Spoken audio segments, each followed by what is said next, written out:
The linen napkin felt heavy and cool beneath my fingertips, its pristine white stark against the dark wood of the table. The soft clink of silverware against porcelain formed a delicate counterpoint to the low murmur of conversation filling the private dining room I'd meticulously chosen at Grana, nestled within an imposing old bank building in Boston's financial district. Soft light from the crystal chandeliers danced on the surface of the Cabernet Sauvignon. I knew my mother, Eleanor Vance, would appreciate. My father, Arthur, was nodding intently at something my brother Leo was saying, his eyes alight with undisguised pride. This was their 40th wedding anniversary dinner, and naturally I was footing the bill. I'd booked this room weeks ago, ensuring every detail whispered thoughtfulness rather than simple extravagance. Ample space, muted acoustics, a menu showcasing subtle sophistication. It was my way. A quiet language of care I sometimes wondered if any of them truly registered. "And so," Leo boomed, his voice easily cutting through the gentle jazz trio playing just outside our room. "Harrison, CEO of Constellation Tech, claps me on the shoulder and says, 'Leo, you're a miracle worker. I've never seen a product launch go off so seamlessly.'" Seamlessly. His word. Leo flashed the broad, practiced smile he reserved for press releases and event photography. "Wonderful, son." My father raised his glass. "Constellation Tech. That's Major League for fancy premiere events." "Well, they actually had a bit of a hiccup with the stage logistics," I interjected softly, almost reflexively. "I only know because one of my firm's lighting consultants mentioned it. Something about a mix-up with the schematics of—" As Leo shot me a look. Sharp, fleeting, but unmistakable. "Oh, a minor snag, Ava. Industry term for live event spice. What matters is the result." Harrison was thrilled. He turned back to our parents, dismissing my comment as easily as brushing away a fly, already launching into another anecdote about the accolades he'd received. My mother beamed at him. "You always make us so proud, dear." She then turned to me, her smile fading slightly into something more polite, almost dutiful. "And Ava's always so busy with her blueprints, aren't you, darling? Such demanding work architecture." I offered the small, contained smile I'd perfected since childhood, the one designed to take up minimal space. "It has its moments, Mom." I reached for the wine bottle, topping up my father's glass, ensuring everyone's remained comfortably full. It was my usual role at these gatherings. The silent facilitator, the guarantor of smooth proceedings, the repository for oft-repeated tales of familial glory in which I rarely starred. Across the table, my sister Chloe was absorbed in her phone, thumbs flying across the screen. Occasionally she'd look up, pout expertly for a selfie with her wine glass or the artfully arranged plate of scallops. "Leo, tell them the story about that supermodel again," she chimed in absently, her eyes still glued to her feed. "Need some glam content for the gram later." Leo chuckled, obliging with a story about charming a notoriously difficult floral vendor into providing rare orchids for a celebrity wedding. I knew the real story. I had been the one to call that vendor, leveraging a personal connection from a landscape design project my firm had completed. Smoothing ruffled feathers after Leo's aggressive haggling and last-minute demands had nearly torpedoed the entire order, but I stayed silent, taking a slow sip of water. The dinner unfolded predictably. Leo held court, regaling us with the significantly embellished triumphs of Vance premiere events. Chloe provided the intermittent commentary based on her social media notifications or solicited opinions on a new photo filter. My parents listened, enraptured, their admiration for their charismatic son and photogenic daughter palpable. And I? I passed the bread basket, signaled the waiter for more water, and nodded at the appropriate conversational junctures, a polite ghost at my own party.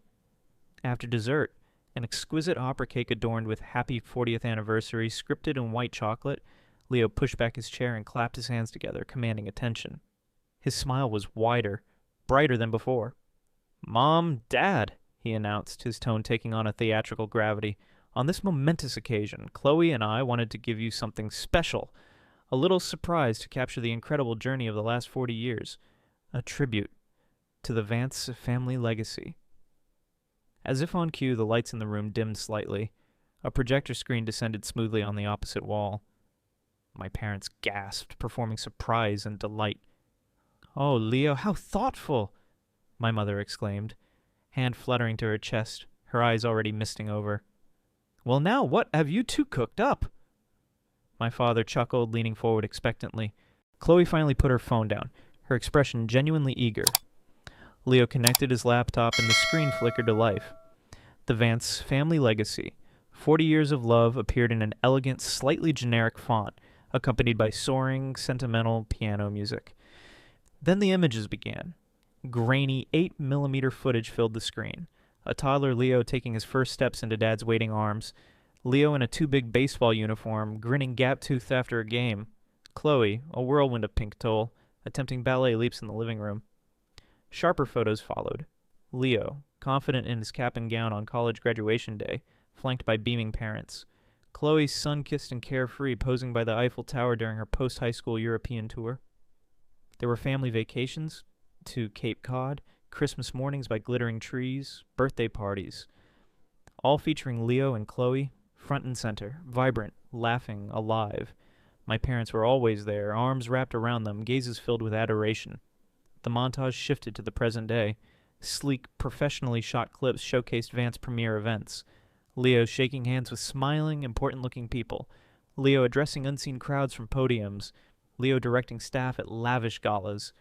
Interspersed were snippets from Chloe's curated Instagram feed, sampling aesthetically pleasing food, modeling designer outfits, volunteering at a charity event, the corporate sponsor's logo strategically visible. I watched. I kept my face a carefully blank mask, a skill honed over decades. A familiar tightness began to constrict my chest. That old, cold dread seeped into my veins, because I wasn't there. It wasn't that I was relegated to the edge of the frame or awkwardly cropped out. I was simply absent. As if I'd never shared those holidays, never stood on those beaches, never existed within those moments. My high school graduation photo, where I delivered the valedictory address, not included.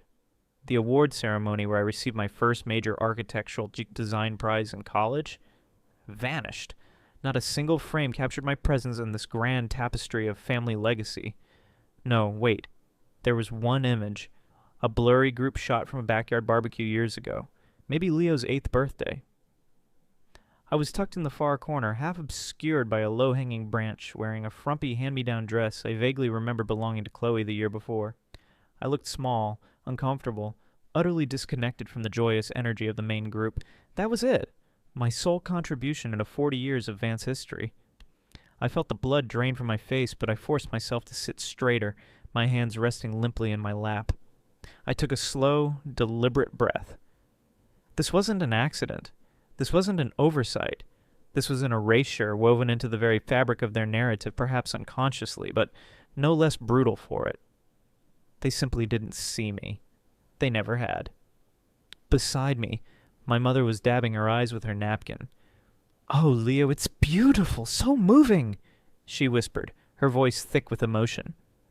My father clapped Leo soundly on the back. "Magnificent, son! A priceless gift! You've captured the very essence of this family." "I love the Italy sequence," Chloe squealed, pointing at the screen where her digital self was striking a pose by a Roman fountain. "The lighting was just divine." Leo leaned back, basking in the adoration, hands spread wide on the table. He turned his triumphant gaze towards me. "Well, Ava? Pretty great, right?" he asked, the question laced with the expectation of effusive praise, of validation for his masterpiece. I met his eyes, struggling to keep my voice even, to betray none of the tempest raging inside. I manufactured a faint smile, one I felt stretch unnaturally across my face, probably looking as hollow as I felt. "Yes," I managed, the word catching in my dry throat. "It was really something." I reached for my water glass, taking a long, slow sip. The silence that followed my inadequate response went unnoticed. They were already reliving the highlights of the video, bathed in the warm glow of a legacy from which I had been meticulously excluded. And in that cold, clear moment of absolute certainty, sharp as shattered glass, I knew exactly what I had to do. "Excuse me for a moment," I murmured, pushing my chair back smoothly, careful not to scrape it against the polished floor. My voice sounded remarkably steady, betraying none of the tremor that had begun deep inside me. No one really looked up. Leo was already launching into another anecdote about schmoozing some venture capitalist, gesturing expansively. Chloe giggled at something on her phone. My mother offered a brief, distracted nod in my general direction. I walked away from the table, my steps measured, heels clicking softly on the marble tiles, down the subtly lit corridor, past the discreet coat check, away from the warm bubble of laughter and self-congratulation that encased my family. Each step felt like shedding a layer of a heavy, invisible cloak I hadn't realized I'd been carrying for 40 years. The air grew cooler, quieter, settling around me like a balm. I reached the women's restroom, the heavy wooden door swinging silently inward. The click of the lock sliding into place echoed slightly in the sudden stillness.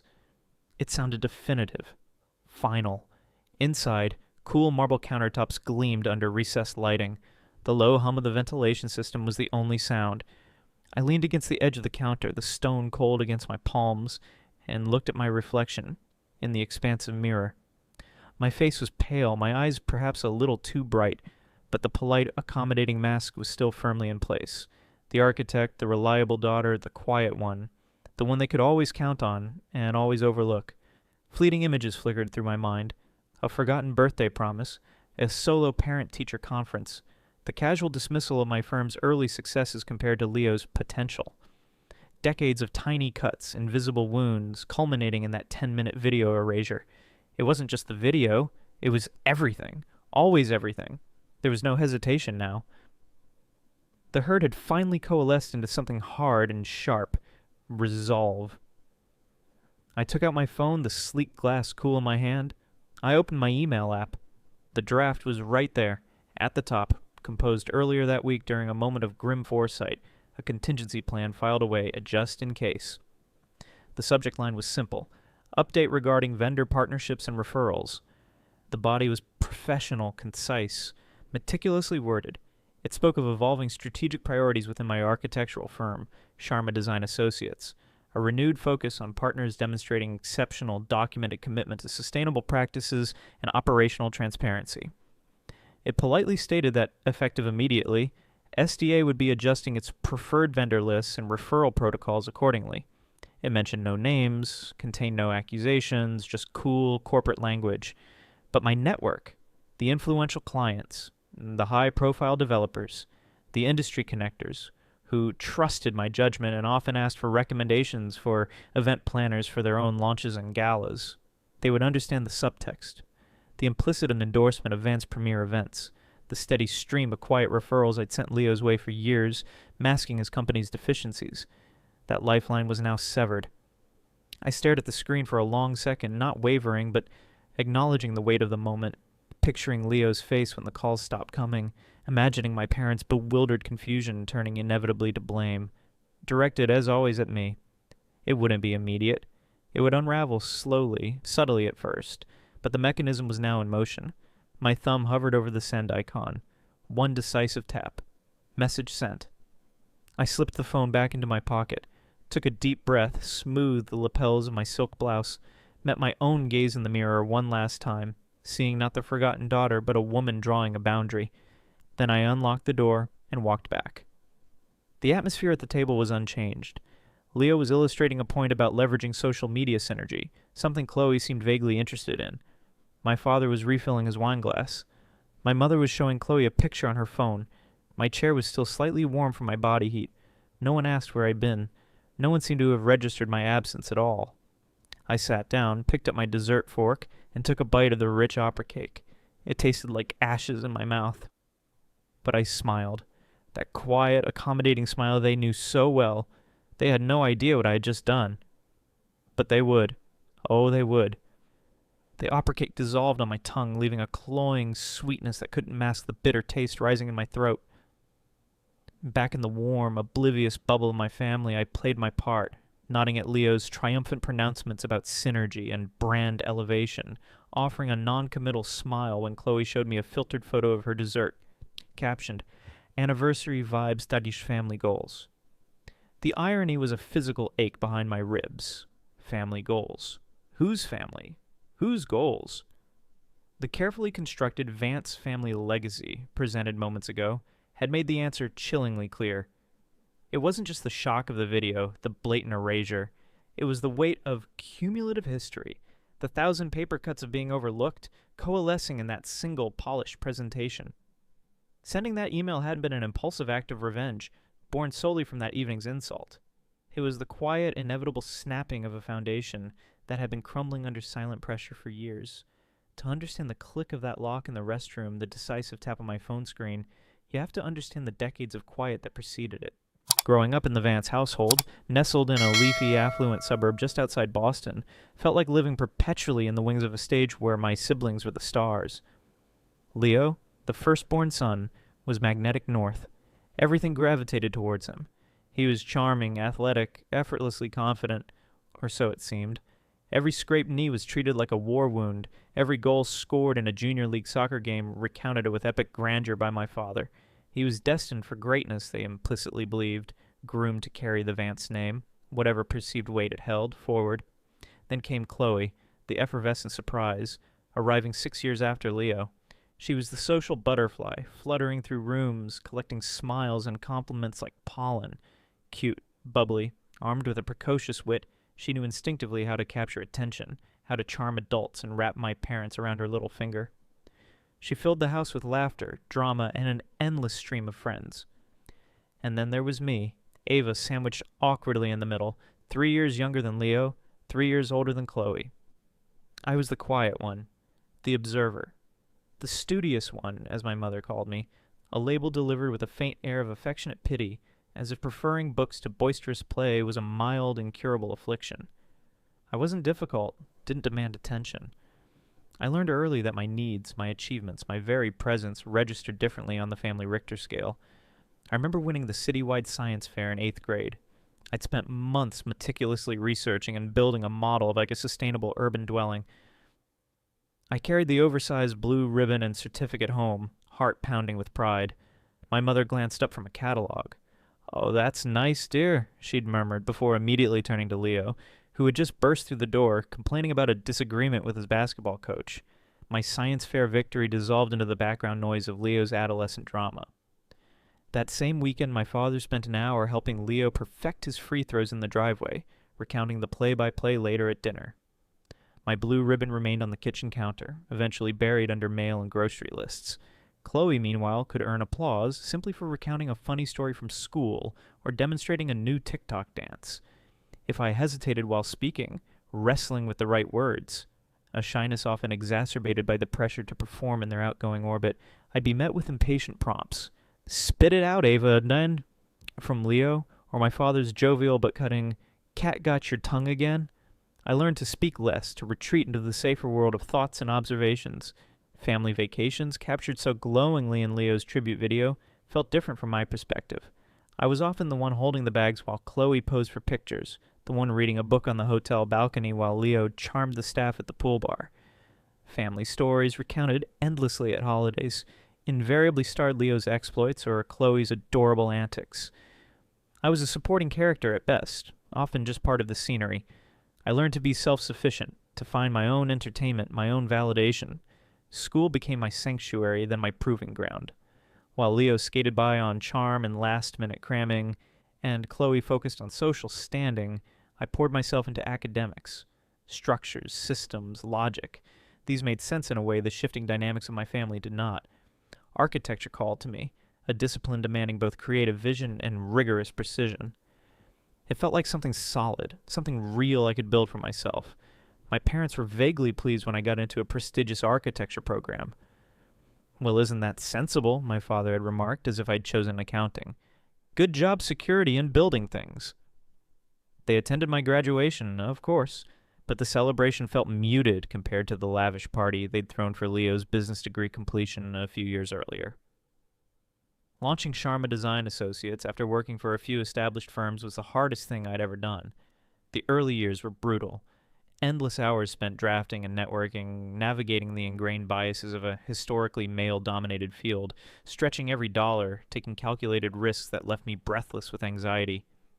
I poured my life savings, my energy, my entire being into building something from the ground up, something with integrity and a distinct aesthetic focused on sustainable, human-centered design.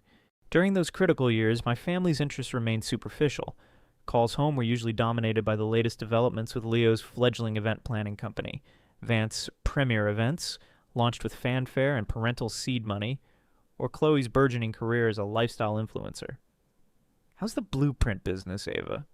my dad might ask jovially, before immediately pivoting.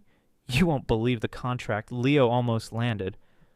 My successes, securing my first major commission, getting featured in a local design magazine, hiring my first employees, were met with polite, "Oh, that's great, dear," before the conversation inevitably drifted back to Leo's potential, or Chloe's follower count. They didn't understand the scope of my ambition, the depth of my commitment, or the significance of my achievements, or perhaps they simply didn't care to look closely enough. The support I ended up providing Leo wasn't planned. It accumulated, like silt drifting into a harbor. It started small. His company struggled initially, hampered by his lack of organizational skills and tendency towards flashy promises he couldn't always keep. A potential client I knew, impressed by my firm's work on their new office space, mentioned needing a planner for their launch party. Hesitantly, driven by a misplaced sense of familial duty, I recommended Leo, vouching for him perhaps more strongly than I should have. I told myself it was a one-off, helping hand. But then the client called me afterwards, privately, mentioning some near disasters with catering and AV, thanking me for connecting them with the excellent lighting vendor my firm always used, a contact I'd quietly passed to Leo when his initial choice fell through. Leo naturally took full credit for the event's success. That became the pattern.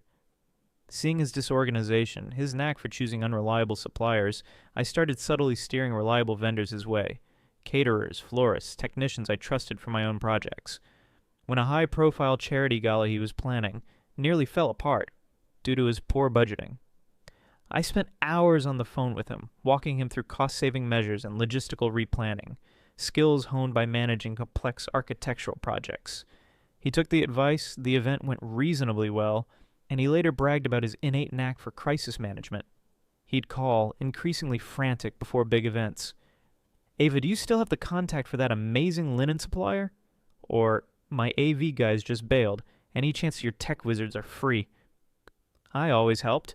It felt easier than dealing with the fallout, the parental disappointment, the family drama if he failed spectacularly. His gratitude, initially effusive, quickly evaporated into expectation. My network became his resource pool. My carefully cultivated vendor relationships became his safety net. He'd boast about connections that were, in reality, mine. It happened gradually, insidiously, until Vance Premier events, in the eyes of many discerning potential clients, especially those referred by me or my contacts, appeared more competent and established than it actually was. My silent support became the invisible scaffolding holding up his entire facade. Why did I let it happen? Looking back from the cold clarity of that restaurant restroom, the reasons felt tangled and inadequate. Ingrained habit, conflict avoidance, a deep-seated, perhaps pathetic yearning for their approval, a hope that maybe this time my contribution would be seen, acknowledged. The ingrained roles of the capable, responsible one who quietly fixes things. But over the last year or two, a sickening realization had dawned. My help wasn't helping Leo build anything real. It was enabling his mediocrity, propping up an illusion. It wasn't fostering gratitude. It was breeding entitlement. And worse, it was reinforcing my own invisibility. My value to them, it seemed, was not as Ava, the successful architect, the daughter, the sister, but as a convenient, invisible resource. A backup plan. The anniversary dinner, culminating in that meticulously curated video showcasing a family history I apparently hadn't participated in, wasn't just an insult. It was the final, irrefutable proof. They hadn't just forgotten me in the slideshow. They had built a version of their lives, their legacy, where I simply didn't matter. My contributions, my support, my very presence, unseen, unvalued, unnecessary to the story they told themselves, and the world. The scaffolding I provided wasn't just holding up Leo's company, it was holding up the entire illusion of the happy, successful Vance family they projected, and I was done carrying the weight. The days immediately following the anniversary dinner were eerily quiet. I went back to my routine. Early mornings at the firm reviewing blueprints, site visits under crisp Boston skies, late evenings refining proposals. There was a strange sense of calm within me, the heavy calm that follows a storm you knew was inevitable. The finality of my decision felt less like a weight and more like ballast, something solid beneath my feet after years of walking on shifting ground. My family, wrapped in their self-congratulatory bubble, hadn't noticed the shift. The world continued to turn, oblivious to the quiet detonation I had initiated. The first tremor was almost imperceptible. A text from Chloe about a week later. OMG. Ava, did you hear? Leo said Constellation Tech isn't using him for their big holiday party. So random, right? He did such an amazing job on their launch. I stared at the message, the casual incomprehension, the oblivious use of emojis. Random. No, Chloe, not random, calculated. I didn't reply. Then Leo called. I let it go to voicemail. His message was breezy, trying too hard. Hey, Ava. Just touching base. Things are crazy busy here, closing some huge deals. Give me a buzz when you get a sec. The forced nonchalance was a tell. He called again 2 days later, voicemail again. Ava, listen. Bit of a strange one. Did you happen to hear back from the Arlington Foundation about their spring gala? They seemed super keen after our initial pitch, but now, radio silence. Just wondering if you'd heard anything through the grapevine. His voice was tighter this time, the casual mask slipping. Silence. I continued my work. Met with clients, walked to the esplanade as the autumn leaves turned fiery shades of red and gold. I did not call back. The calls became more frequent, acquiring a distinct edge of panic. Ava, pick up the phone. Seriously. 3 potential clients canceled introductory meetings this week. 3. What the hell's going on? Did you say something to someone? Accusation was creeping in. Then inevitably came the call from my mother. I recognized the number and let the voicemail system handle it. Her voice, when I listened later, was a practiced blend of concern and subtle reproach. Ava, sweetheart. It's Mom. I don't know what's happening between you and your brother, but Leo is terribly upset. He seems to think... he thinks you might be upset about something from the anniversary dinner. Darling, surely it's just a misunderstanding. You know how Leo is. He gets these grand ideas. Maybe you could just talk to him. Smooth things over. It's affecting him terribly. A misunderstanding. The familiar Vance family euphemism for cruelty, for neglect, for any inconvenient truth that threatened their carefully curated image. Like the time they'd accidentally left me behind at a Tanglewood concert when I was 12, only noticing I was missing halfway back to Boston. Leo had joked about my solo Berkshire adventure for years. My parents had called it a silly mix-up. I learned then, as I knew now, that minimizing the hurt was easier for them than acknowledging their part in causing it. I deleted the voicemail. A few days later, my father called. I answered this time, steeling myself. His tone wasn't angry, not yet. It was heavy with disappointment, the kind he wielded like a blunt instrument. Ava, your mother tells me there's friction. Leo's company is facing some unexpected headwinds. He seems to think you're involved somehow. That doesn't sound like you. Is everything all right? Everything's fine, Dad, I said, keeping my voice level, professional. Fine? Leo seems to think you're deliberately undermining him, pulling strings. Is that true? I sent an internal communication to my network regarding Sharma Design Associates' vendor partnership criteria. I stated calmly, factually. It was a strategic business decision. Business decision? Ava, this is your brother. This is family. Whatever minor slight you think you suffered? It wasn't minor, Dad. I interrupted, my voice quiet but firm. And my business decisions are my own. There was a stunned silence on the other end. I'd never interrupted him like that before, never contradicted the family narrative so directly. I see, he finally stammered, sounding genuinely thrown. Well, think about what you're doing, Ava. Think about the consequences. He hung up. The consequences. He had no idea. When direct appeals failed, the strategy shifted. The whispers started. Leos, fueled by panic and a lifetime of entitlement, began weaving a different narrative. Suddenly, I was the problem. It began subtly. An email from Uncle Mike. Heard things are a bit tense, Ava. I'm sure it's nothing that can't be worked out. Leo mentioned you've been under a lot of stress lately. Chloe naturally took to Instagram. Vague stories about toxic people and choosing positivity interspersed with carefully curated images of her seemingly perfect life. A post featuring a sunset over the Charles River was captioned, "Life's too short to hold grudges. Some people just want to tear others down instead of building their own happiness. So sad. Blessed Chabert family first.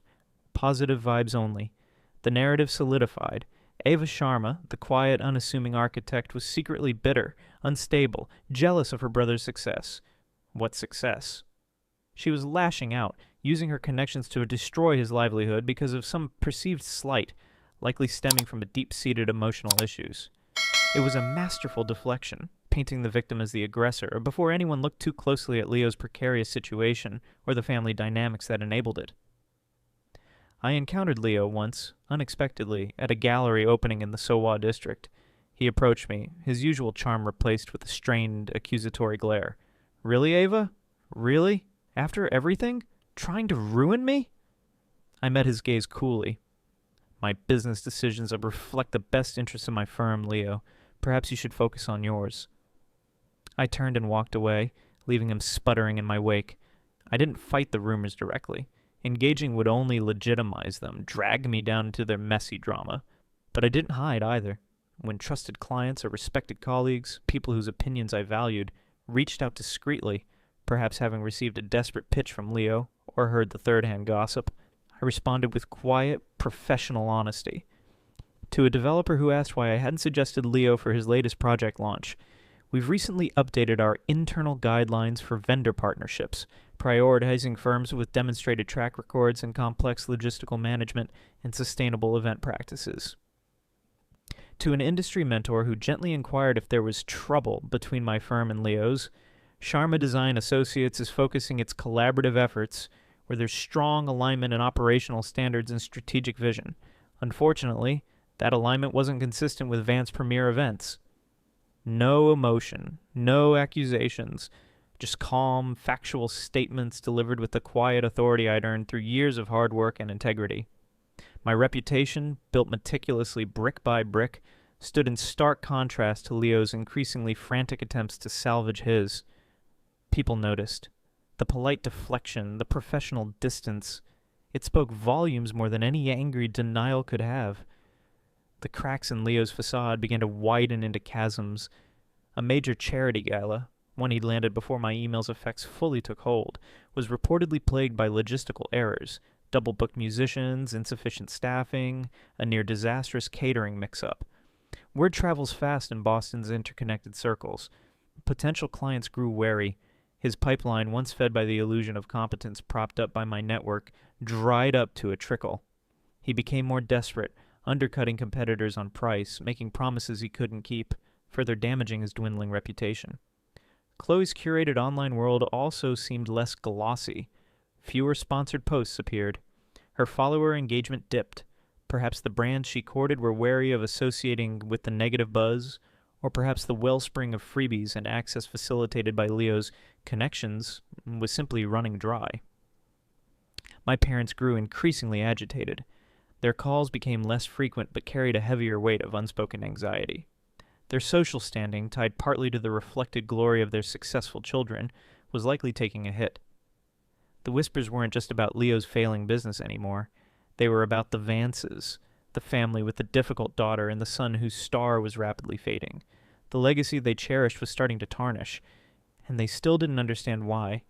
The carefully constructed narrative my family had woven began to fray, not through any concerted effort on my part, but under the simple, persistent pressure of truth. Lies, especially those built on a foundation as shaky as Leo's inflated ego, rarely hold indefinitely. The first significant crack appeared via a widely respected industry journal. In an interview about trends in corporate event planning, a prominent CEO, whose company had previously utilized both my firm for design work and, upon my initial hesitant recommendation years ago, Leo's company for events, made a pointed comment. When asked about selecting vendors, he'd remarked, "In today's market, flawless execution and proven reliability aren't optional, they're essential." Firms like Sharma Design Associates consistently then deliver that level of professionalism, setting a high bar for strategic partnership. He didn't mention Leo by name, but the implication, contrasting my firm's reputation with the unspoken alternative, was clear to anyone reading between the lines in our relatively small Boston circles. Then someone who had worked closely with Leo during Vance Premier events' early chaotic days posted a thoughtful piece on LinkedIn about the challenges of scaling a service business. While framed as general advice, there are points about the dangers of overpromising, the critical importance of strong operational foundations, and the unsustainability of relying solely on referral pipelines without building core competencies sounded uncannily like a postmortem of Leo's company. It didn't assign blame, but it painted a picture that resonated with those who had experienced Leo's disorganization firsthand. But the final, irrefutable piece of evidence came, as I suspected it might, via the infamous family legacy video itself. My cousin Maya, my mother's niece, had been at the anniversary dinner. Like everyone else, she hadn't consciously registered my absence in the warm, emotional glow of the moment. Months later, however, hearing conflicting whispers, Leo's tales of sabotage versus quiet acknowledgments of his long-standing business troubles, she grew curious. She texted Leo, asking if he could send her the link to that beautiful tribute video again, saying she wanted to show her husband. Leo, ever the narcissist, likely saw it as another chance to showcase his filial devotion and creative genius. He sent it immediately. Maya called me a few hours later, her voice hushed, horrified. Ava, I just rewatched that whole anniversary video Leo made. She paused, taking a shaky breath. Oh my God, I didn't notice at the dinner. I was caught up in the moment, I guess, but watching it again. You're barely in it. It's like you weren't even there for most of it. Ava, I am so sorry. I had no idea. Tears pricked my eyes, not from sadness, but from a profound, unexpected sense of validation. Someone else saw it. Someone outside the suffocating Vanki dynamic recognized the erasure, named it. It wasn't just in my head. Thank you, Maya, I said, my voice thick with emotion I hadn't anticipated. Thank you for seeing it. That phone call, more than anything else, felt like a turning point. Maya, respected within the wider family circle, didn't keep her discovery to herself. The story of the video, the tangible proof of my lifelong invisibility within the family, began to circulate, quietly at first, then more broadly. It cast the entire narrative Leo and my parents had been spinning in a stark new light. Suddenly my bitterness didn't seem so unfounded. My sabotage looked more like self-preservation. The collapse, when it came, was swift and total. Van's premier events officially ceased operations. The announcement was buried in a small notice, but the failure was to public knowledge. Leo, stripped of his company and the identity it provided, retreated. I heard through the grapevine, the same one that had carried whispers of my instability months before, that he had moved back into my parents' house in the suburbs. The fallout extended further. Some of my parents' friends, who had perhaps invested modest sums in Leo's company based on family pride and inflated promises, were furious. The carefully maintained facade of the successful, harmonious Vance family crumbled, revealing the debts, dependencies, and dysfunctions beneath. Their social standing, built on appearances, took a significant hit. Chloe's influencer collaborations seemed to dry up almost completely. Her feed became a less glamorous stream of everyday life, the number blessed hashtags ringing increasingly hollow. One crisp autumn afternoon, a thick cream envelope arrived, addressed in my father's familiar sloping handwriting. No email, no text. A physical letter. Inside, a single sheet of heavy paper. He wrote that things had gotten messy, that communication had broken down. He acknowledged the difficulties, but attributed them to misunderstandings and escalating emotions on all sides. He asked if we could meet, just the two of us, to clear the air and find a way forward. I read it twice. His words were carefully chosen, circling the core issue without ever landing on it. There was regret for the mess, but no apology for the actions that created it, no acknowledgement of the hurt, the years of neglect, the deliberate erasure in that video. It was damage control, an attempt to salvage something, anything from the wreckage, framed as reconciliation. I folded the letter neatly, walked over to the sleek, minimalist shredder beside my desk at the firm, and fed it through. The whirring sound was quiet, efficient, final. The thing about growing up as the forgotten child is that you learn to live without external validation. You build your own internal structures, your own sense of worth, brick by painful brick. And once you stop needing approval from people who have consistently demonstrated they are incapable of giving it, their attempts to control the narrative, to pull you back into the old dynamic, lose all their power. My phone no longer rings with calls from my immediate family. The silence where their voices used to be, demanding, oblivious, critical, is vast and peaceful. Sometimes, I wonder if they ever replay that video, if they ever notice the gaping hole where I should have been, if the weight of that absence finally registers. I wonder if they understand the true cost of making someone feel invisible. But honestly, their enlightenment or lack thereof no longer dictates my peace. I've walked away from the stage where they were the stars, and I was the unseen stagehand. I'm busy designing and building my own structures now. Ones with strong foundations, clear lines, and plenty of light. What do you think? Did I go too far by sending that email, or was it the only way to finally break free? Let me know your thoughts.